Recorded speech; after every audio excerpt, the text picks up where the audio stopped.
இன்றைக்கி இந்த வீடியோவில் மிக மிக முக்கியமான எச்சரிக்கையான ஒரு ஜோதிட தாள்களை தான் இப்போ இந்த வீடியோவில் ரொம்ப சுவாரஸ்யமாக பார்க்க போகிறோம்.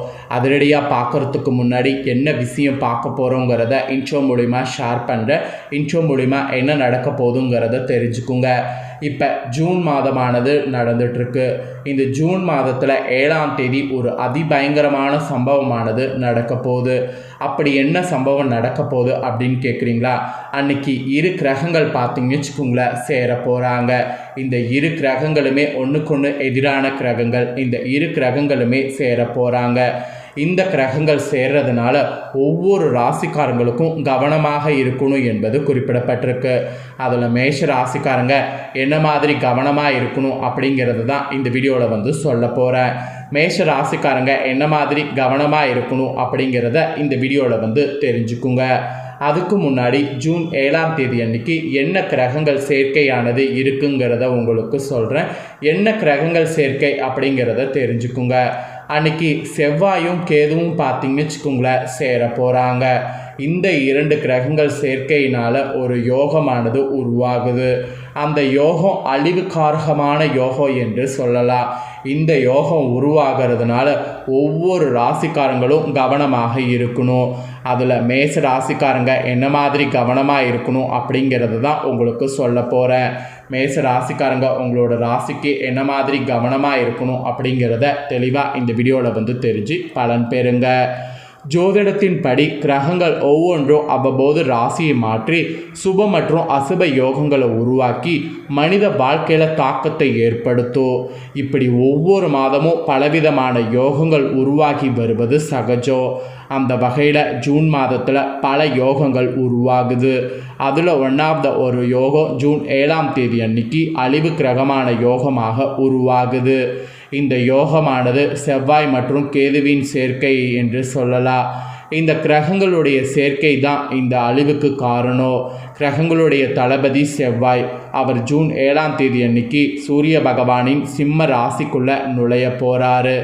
இந்த சிம்ம ராசியில் ஏற்கனவே நிழல் கிரகமாக பயணித்து வரக்கூடிய கேது இருக்கிறாரு. இதனால் செவ்வாய் மற்றும் கேதுவின் சேர்க்கை சிம்ம ராசியில் நிகழ்கிறது. இந்த சேர்க்கையானது சுமார் 52 நாட்கள் நீடிக்க போகுது. இந்த கிரகங்களுடைய சேர்க்கையினால் இந்த 52 நாட்கள் மோசமான யோகமானது ஒவ்வொரு ராசிக்கும் உருவாகும். இந்த யோகத்தின் தாக்கம் அனைத்து ராசிக்காரங்களுடைய வாழ்வில் தெரிந்தும் தெரியாமலும் பயங்கர ஆபத்தை ஏற்படுத்தும். சில ராசிக்காரங்களுக்கு இந்த யோகத்தால் கவனமாக இருக்க வேண்டும். முக்கியமாக பண விஷயத்திலையும் ஆரோக்கிய விஷயத்திலும் எச்சரிக்கையாக இருக்க வேண்டும். இப்போது செவ்வாய் கேது சேர்க்கையால் உங்களோட ராசிக்கு இந்த யோகத்தினால எப்படி இருக்கணுங்கிறத தான் சொல்ல போகிறேன். ஸோ கவனமாக இருக்கணுமா இல்லை எல்லாமே உங்களுக்கு ஓகேவாக இருக்குமா அப்படிங்கிறத எல்லாமே உங்களுக்கு ஷேர் பண்ணுறேன். ஸோ எல்லாமே இந்த வீடியோவில் தெளிவாக தெரிஞ்சு பயன்பெறுங்க. ஸோ இந்த யோகத்தினால இன்னும் ஒரு விஷயம் உங்ககிட்ட மெயினாக சொல்லணும். இந்த டைம் இந்த யோகத்தினால என்னென்ன பொதுவாக உங்களோட ராசிக்கு இருக்கணும், அதாவது எச்சரிக்கையாக இருக்கணும் அப்படிங்கிறத சொல்கிறேன். எதுலலாம் எச்சரிக்கையாக இருக்கணுங்கிறத தெரிஞ்சுக்குங்க. ஃபஸ்ட்டு நில சார்ந்த விஷயத்தில் வில்லங்கள்லாம் செக் பண்ணுங்கள். இந்த இரு சேர்க்கை கிரகணம் உங்களுக்கு பயங்கரமான ஆபத்தை நில சார்ந்த விஷயத்தில் ஏற்படுத்தும். அதனால் நிலம் வாங்கும்போது ஒரு வில்லங்கம் ஏற்படும். ஸோ இந்த டைம் பிரச்சனை இருக்கிற மாதிரி இருக்குங்கிறதுனால நிலம் வாங்கிறதுல நிறைய உஷாராக இருக்க வேண்டும். நிலம் வாங்கிறதுல உஷாராமல் இல்லாமல் இருந்தீங்கன்னா இழப்பு உங்களுக்கு தான் ஏற்படும். அப்புறம் திருமண உறவுலையும் உங்களோட ராசிக்கு எச்சரிக்கை என்று சொல்லலாம். ஏன்னா மாங்கல்யக்காரகன் என்று கூறப்படக்கூடிய செவ்வாய் பகவான் கேதுவோடு சேரும் பொழுது திருமண ரீதியாக தாமதம் ஏற்படும். சில நேரங்களில் திருமணம் முடியக்கூடிய நேரத்தில் தடையை ஏற்படுத்துவார். காதல் உறவில் வலை வீசி ஏமாற செய்வார். அதனால் திருமண உறவு விஷயத்தில் ரொம்ப ஜாக்கிரதையாக இருக்கணும் என்பது சொல்லப்பட்டிருக்கு. அதுக்கப்புறம் இந்த கிரக சேர்க்கையினால் சகோதரர்களாக இருக்கக்கூடிய உங்களுடைய உறவில் விரிசல் ஏற்படும். அதனால் சகோதரர்கள் வகையிலும் கவனமாக இருக்கணும்னு சொல்லப்பட்டிருக்கு. செவ்வாய் என்பவர் சகோதர உறவை குறிக்கும். அது 3வது ஸ்தானத்தில் இருந்தால் அண்ணன் தங்கை உறவு நிரந்தரமாக பிரிக்கப்படும். சகோதர உறவில் பங்காளி உறவில் ஒருவித தவறான மனக்குழப்பம் இருந்து கொண்டே இருக்க ஏற்பாடு செய்யும். முக்கியமாக இந்த காலகட்டத்தில் சகோதர சகோதரி உறவில் விரிசல் ஏற்படும். அது நிலத்தின் உரிமைக்காக நீதிமன்ற வாசல் கூட நிற்க வைக்கும். அதனால் சகோதர உறவில் அந்த மாதிரி ப்ராப்ளம் வராமல் இருக்க நிறைய நீங்கள் அமைதியாக இருக்கணும் அப்படிங்கிற மாதிரி சொல்லப்பட்டிருக்கு. ஒரு 52 நாட்கள் தொழில்துறையிலையும் சரி, நோய் சார்ந்த பிரச்சனையிலையும் சரி, எல்லாத்துலேயுமே உங்களுக்கு பிரச்சனை வர வாய்ப்பு இருக்குது. குழந்தை பேரில் கூட நிறைய எச்சரிக்கையாக இருக்கணும்னு சொல்லப்பட்டிருக்கு. இது பொதுவாக இந்த சேர்க்கையினால் எச்சரிக்கையாக இருக்கணும் என்பது குறிப்பிடப்பட்டிருக்கு. ஸோ இப்போ உங்களோட ராசிக்கு இந்த சேர்க்கையினால் டீப்பாக என்ன நடக்குங்கிறத சொல்கிறேன்.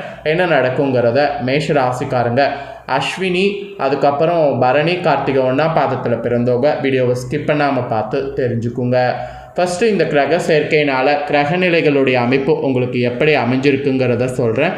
அது முதல்ல என்னங்கிறத தெரிஞ்சுக்குங்க. ராசியில் சுக்கிரன், தனவாக்கு குடும்பஸ்தானத்தில் சூரிய புதன், தைரிய வீரியஸ்தானத்தில் குரு, சுகஸ்தானத்தில் சந்திரன் செவ்வாய், பஞ்சமஸ்தானத்தில் கேது, லாபஸ்தானத்தில் சனி ராகு, இந்த மாதிரி கிரகங்கள் உங்களுக்கு வள வரப்போகுது. இந்த மாதிரி கிரகங்கள் வள வரக்கூடிய அடிப்படையில் உங்களுக்கான பலன்கள் சொல்ல போகிறேன். ஸோ என்ன பலன்கள் அப்படிங்கிறத தெளிவாக இந்த வீடியோவில் தெரிஞ்சுக்குங்க.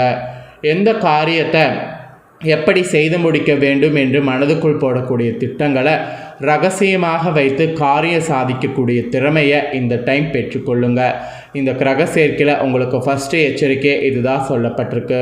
அப்படி இருந்தீங்கன்னா இந்த டைம் பணவரவு அதிகமாகி பொருளாதாரம் ஓரளவுக்கு ஓங்கும்.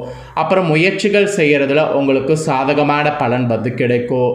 இருந்தாலும் சுதந்திர எண்ணம் உங்களுக்குள்ளே உண்டாகும். சின்ன சின்ன விஷயங்களில் கூட மனமறைவு ஏற்படும்.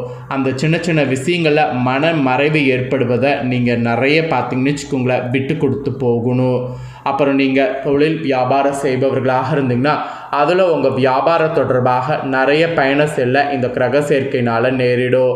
போட்டிகள் இருந்ததுன்னா உங்கள் தொழில் ரீதியாக விலகும். வாடிக்கையாளர்கள் கருத்துக்கு மாற்று கருத்து சொல்லாமல் அனுசரித்து செல்வது நன்மை தரும். ஸோ இது உங்களோட தொழிலுக்கு சொல்லப்பட்ட எச்சரிக்கை. அப்புறம் உத்தியோகத்தில் இருப்பவர்களுக்கு சொல்லப்பட்டிருக்கு. உத்தியோகத்தில் இருப்பவர்களுக்கு இந்த கிரக சேர்க்கையினால் முன்னேற்றம் உண்டாகும். பணவரவு ஓரளவு திருப்தி தரும். மேலிடம் உங்களிடம் நல்ல அணுகுமுறையை நீட்டிக்கும். அந்த அணுகுமுறையை நீட்டிக்கிறது ஓரளவு உங்களுக்கு பெரிய ஒரு ரிலீஃபை கொடுக்கும். அப்புறம் குடும்ப ரீதியாக பார்க்கும்போது மகிழ்ச்சியான சூழ்நிலையானது காணப்படும். வீட்டில் ஒரு வகையான சுப காரியங்கள் நடக்கும்.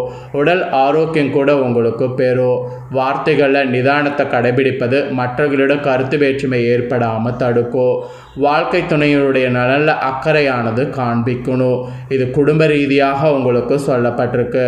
பெண்களுக்கு கூட இந்த கிரக சேர்க்கையினால் பணவரவு அதிகமாகி பொருளாதாரம் ஓங்கும். முயற்சிகள் செய்யும்போது அதில் சாதகமான பலன் கிடைக்கும். சின்ன விஷயங்களில் கூட கவனமாக இருக்கணும், இல்லைனா பெரிய அளவில் பாதிப்பு ஏற்படும்.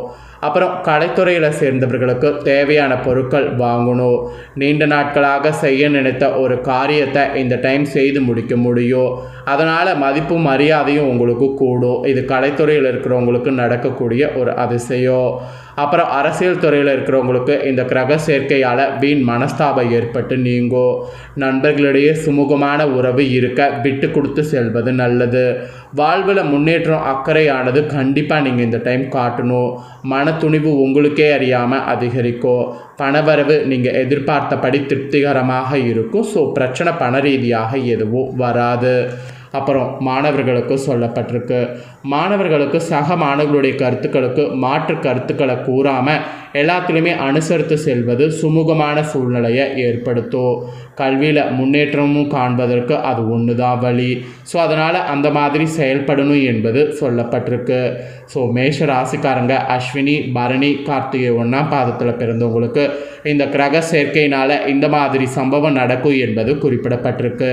ஸோ செவ்வாய் கேதுவால் ஜூன் 7 அடுத்த 52 நாட்கள் உங்கள் ராசிக்கு என்ன நடக்குங்கிறத சொல்லிட்டேன். சொன்னதை நீங்கள் தெரிஞ்சிருப்பீங்க. தெரிஞ்சதுக்கேற்ப நடந்து பயன் பெறுங்க. உங்களுக்கு பரிகாரமாக இந்த செவ்வாய் கேது சேர்க்கையினால் என்ன செய்யணும்னா, செவ்வாய்க்கிழமையில் முருகனுக்கு தீபம் ஏற்றி அர்ச்சனை செய்து வணங்கி வரணும். இதை நீங்கள் செய்தீங்கன்னா எதிர்ப்புகள் விலகும், எல்லா நலன்களும் உண்டாகும். அதனால் இதை மட்டும் செய்ய மறக்காதீங்க. இது ஒரு பரிகாரம், கண்டிப்பாக இதை செய்திடுங்க. ஸோ இந்த வீடியோவை நீங்கள் இப்போ பார்த்து முடித்த உடனே இதை லைக் பண்ணி உங்கள் ஃப்ரெண்ட்ஸ் ஃபேமிலிக்கு ஷேர் பண்ணுங்கள்.